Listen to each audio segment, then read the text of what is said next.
Hello, welcome to Made to Heal with Angela Brown. I woke up to a winter wonderland. The snow is just coming down heavy and steady, and it's a beautiful day. A lot of times where I have a hard time getting out of bed, I hurry and look out my window because usually when I have a hard time getting out of bed, it's either a really overcast rainy day or it's snowing, and I'm like, oh my goodness, it's snowing, and I love it. I used to be one that would complain about the snow, and now I have learned how to embrace it and love it. And now the last, 20 years, I've learned how to drive in it, and it's been wonderful. Um, okay, so before I get into what I wanted to talk about today, which is poetry and a poem I came across the other day that's just beautiful, that ties into staying calm, I will share that here in a sec. But I invite you to go ahead and click on the link in the comments below to check out my book called You Are Made to Heal Spiritually, Emotionally, Mentally, and Physically. I have a gray hair sticking up, and I'm sorry. They're just wires. Oh my goodness. Whatever. It is what it is.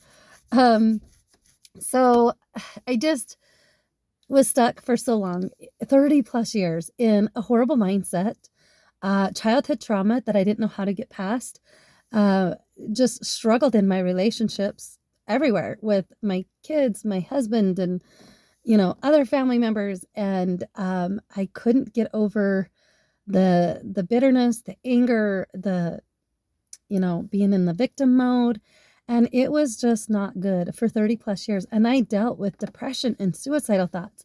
I also dealt with postpartum depression, which men don't get postpartum depression. It's women that get postpartum depression is after they've had a baby. And this depression can last months and years. It's awful. And I just tell everybody postpartum depression is depression on steroids. It's awful, and I don't wish it on anybody. And then the suicidal thoughts that I had, I didn't have them all the time, but I had them enough. And the very last experience of my suicidal thoughts was scary. And I go into that in my book, and I'm not going to get into that here. But that is when I hit rock bottom in the fall of 2015. In the fall of 2015 is when I surrendered, and I just went to God in Christ. And I'm like, I'm done not having a relationship with you. It was me that was keeping myself from them. I am done doing the same thing over and over and over in my life, expecting different results. It was just the definition of insanity, just like Albert Einstein had said. The definition of insanity is doing the same things over and over and again, expecting different results.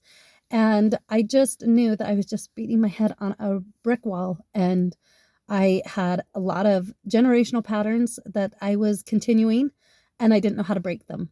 I didn't know how to break the anger, the yelling, the frustrations, and the impatienceness, and the just, you name it, right? The unhealthy mind frames and habits and whatever. I just was stuck and didn't know how to get out of that funk. Well, I truly feel like God has led me to mindfulness and techniques and things that have truly helped me heal. And I'm not completely healed. No one can ever completely heal themselves. By the way, I don't mean like themselves. True healing comes from God and Christ.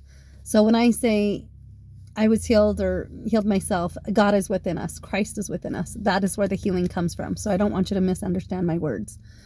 But we all have this ability to heal because they are in us. And I just know that when I turned my life over to them, let go and let God, and I just said, I need your help, and I need you to show me how, because I don't know what happiness looks like.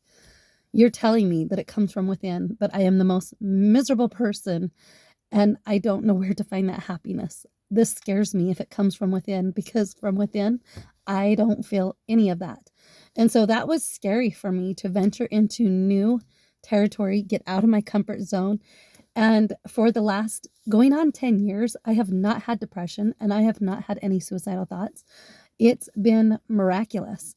And I just share my journey to help others in their healing process. So I invite you to check out that link. So I want to talk about poetry, beautiful poetry. I'm sure there's poetry out there that's not so beautiful, but I really encourage the things that we read, the things that we listen to, have a huge, powerful impact and effect on our minds and our hearts. And it matters what we listen to and what we read, because our subconscious picks up everything.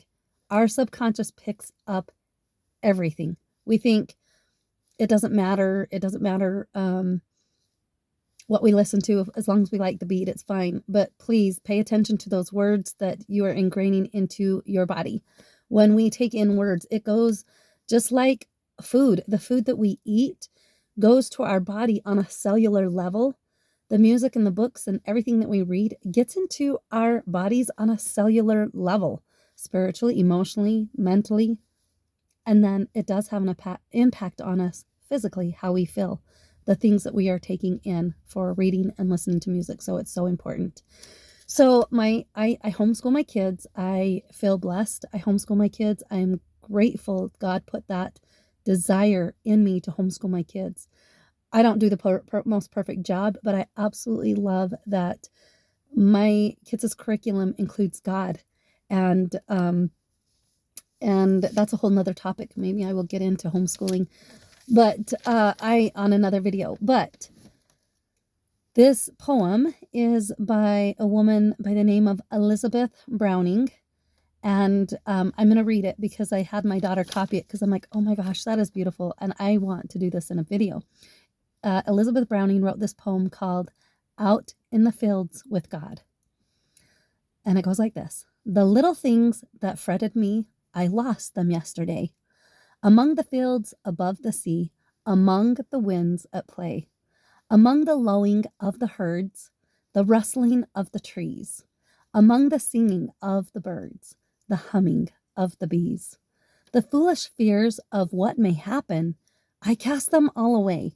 Among the clover-scented grass, among the new-mown hay, among the husking of the corn, where drowsy poppies nod, where ill thoughts die and good are born, out in the fields with God.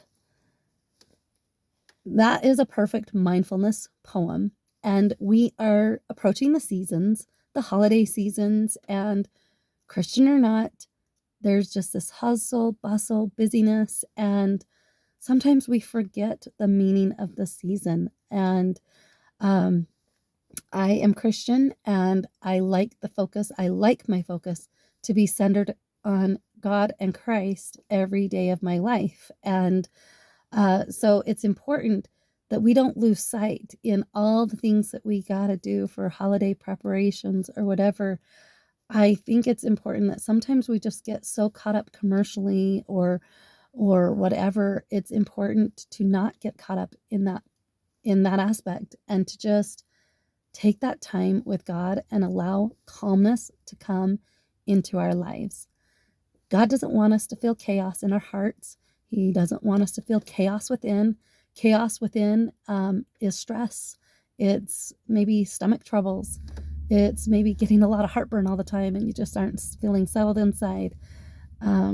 It's not feeling good, pain, maybe a lot of headaches, or stuff going on within internally where you're just not feeling good physically. And it's so important that we focus on our physical health so that we can if we're feeling crummy physically, it's really hard to fose on spiritual, emotional, and mental growth. So mindfulness, I came in contact with mindfulness in the early, I think in the year 2016, towards the end of that year, is where I found out about mindfulness. And I'm like, oh my goodness, I'm an adult in my, early 40s, or almost 40 at that time, and I didn't know how to connect. I didn't know about mindfulness and the importance of mindfulness. I grew up in a culture where go, go, go, go, go. It's okay to lose your sleep. You got to stay up and get this, and this done. I just grew up with examples of not taking care of myself and the society around me wanted me put that pressure on women and other people that to take care of yourself is selfishness. Kids, husband, everything comes first. And I tell you what, if whether you are a man or a woman, if we are not taking care of ourselves spiritually, emotionally, mentally, and physically, if we are not taking that time to care for ourselves, we will not have enough to give away to serve others around us. And we cannot give away what we don't have. We can't. We can't give away from an empty bucket. There's nothing to give.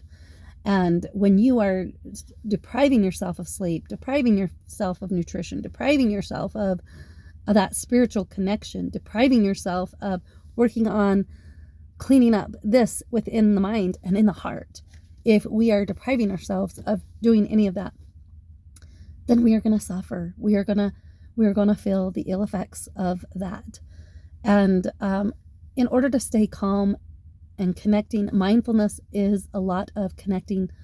Whether you're a spiritual person or not, I've definitely take the spiritual side of things, but mindfulness is paying attention to your surroundings all over in the world, learning lessons, just stopping, pausing to hear the birds hum. Stop, pause, listen to that wind. Is it howling? Is it just a faint wind? What do you hear around you? And what do you see? It's involving all of your senses, the seeing, the smelling, the touching, the tasting, the hearing. What are we including with our senses? Are we getting our senses involved? And just really having a love affair with life. That is the fast and quick and easiest way to explain what mindfulness is. It's having a love affair with life, truly just loving life and being in the moment, not being in the moment and worrying about what I've got to do today, or stressing about what I said yesterday, or what so-and-so said to me yesterday, or what I didn't do yesterday. That is not mindfulness. Mindfulness is being right here, right now, in the present, focusing on what is going on. If you're making breakfast, make breakfast. Don't try to multitask. When I learned that multitasking is bad for our brain, and actually the human brain cannot handle doing more than one thing at a time, multitasking is not a good idea. It just turns our brains to mush, and it's important that we just focus and do one thing at a time. Go by priority. What's the priority? What needs to be done? And then do that. Go from there. But having this calmness brought to our lives by enjoying mindfulness, including mindfulness, it's all about God. God has blessed us with these senses. He has blessed us with the weather. He has blessed us with beauty. Every part and nook and cranny of the world is so beautiful. We can find beauty wherever we are. And it's so easy. So many people want to complain. Like me, I look at the weather today and I'm like, oh my gosh, it's snowing. This is so beautiful.